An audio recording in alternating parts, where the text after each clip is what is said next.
What's hoppin' hobbits? Bill Joe Jaggins here. Shiny Pokemon are their own special kind of addiction.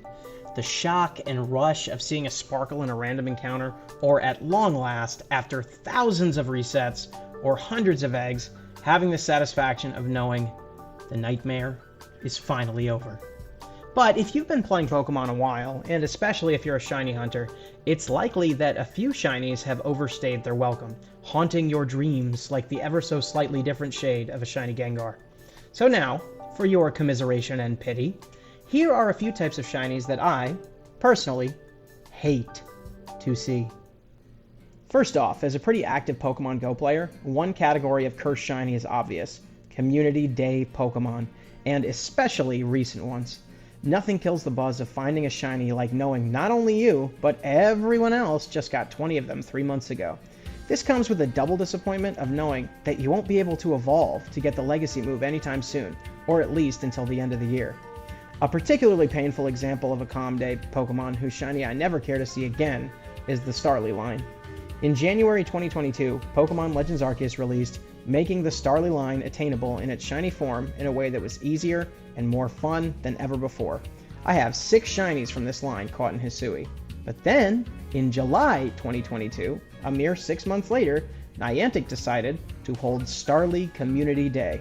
That brought my count from 6 to 16. And to add insult to injury, when I was playing Brilliant Diamond earlier this year to get the shiny Manaphy reward in Pokemon Home, I found another one. Dear Arceus, please spare me. Another cringeworthy category of shinies, an especially heinous relative of the first group, is the Community Day shiny you've already hunted the hard way. This has happened to me multiple times, and I'm sure it will happen again. Meet Melkor the Metagross and Trix the Obstagoon, both of whom I hatched from eggs in Pokemon Sword. The Metagross in particular took over 700 eggs, which was even worse because pseudo-legendary eggs take more steps to hatch. And wouldn't you know it, both Beldum and Galarian Zigzagoon got Community Days after I hunted the Pokemon in eggs. Now, I wouldn't say this destroys my enjoyment of the bred shinies I've worked so hard for. They still have competitive stats, natures, and abilities, and I have a sentimental attachment because of the time and effort I put in to get them. But it does grind my gears a bit that these shinies aren't as rare as they once were. A lack of or decreased rarity is sort of a recurring theme here. Which brings us to our third category of shinies that make me audibly groan whenever I see them. Perma-boosted shinies in Go. I'm not going to list them all here, but there is a substantial list of Pokemon that have a permanently raised shiny rate. Rather than the base 1 out of 500 rate, which is already way more common than the main series games, these mon have rates of 1 out of 64 or 1 out of 128, which means if you're encountering a lot of them, they will sparkle pretty frequently. My most persistent repeat offenders are Bronzor, which, like Starly, double dips with Legends Arceus, Onix, and Growlithe. I still check these whenever I see them because I feel honor-bound to leave no shiny uncaught, but these shiny Pokemon have definitely lost most of their luster. My last broad group of shiny Pokemon are Ultra Wormhole shinies from Pokemon Ultra Sun and Moon. This is more of a niche category because it's post-game content in the pseudo-third version of a Pokemon gen that wasn't the most popular, but I do have my reasons, and for me, some of these shinies are especially detestable. On my original Pokemon Go account, RIP, I caught a shiny Swablu, which was one of my wife's dream Pokemon. Without her knowledge, I traded this little golden egg to her account, where it fortunately became a lucky 98% and lives happily to this day. However, in the wake of this trade, I started to really wish I had my own shiny Altaria, and soon after began the hunt in Ultra Sun. I figured that Ultra Wormhole shinies were pretty easy to get, and I could improve my chances by making sure I picked the right color portal. Oh, how wrong I was.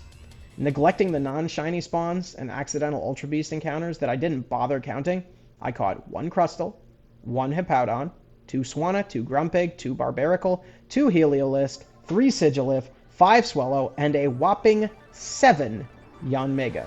Add to this the fact that I had already caught a lot of these shinies before, either during my original playthrough of Ultra Sun or in other games like Legends Arceus, and I was thoroughly sick of seeing these normally rare and exclusive palette swaps. After a good few hours of cramping hands in what seemed like an eternity, I finally nabbed my 26th shiny of the hunt. the elusive golden goose. I named her Cumula, you know, 'cause clouds. For the record, I think the Ultra Warp Ride is a super fun gimmick, and a great reward for folks that finish the main story of Ultra Sun and Moon, but I am perfectly content to never, ever, ever see a shiny Yanmega again. For my last hurrah in this list of rage-inducing shinies, I'd like to talk about one Pokemon in particular, rather than a broad category, and this is a take that might just be a me thing. When shiny hunting in Pokemon Legends Arceus, I found that a lot of my target shinies happen to be in the Crimson Mirelands, such as Krogunk, Turtwig, and Spiritomb. I spent a lot of time flying back and forth over this god-forsaken bog, watching for sparkles, and so many times, those sparkles came from one unwanted guest, Carnivine. It was annoying enough that rather than getting the shinies I really wanted, I was getting a repeat appearance from a different one. But this was made even more obnoxious by the fact that 1. Carnivine's shiny is barely different than the base form, and 2. It's utterly useless for anything other than completing a Pokedex. I've since traded away at least one of these toothy menaces, but I still have 4 shinies, and that's 3 shinies too many. This brings us to the end of our little group therapy session. Thank you for sharing my pain and letting me whine about a very insignificant problem that causes me far more irritation than it has any right to. If you liked the video, please click the thumbs up button, and if you want to make it a habit, please follow or subscribe. Peace!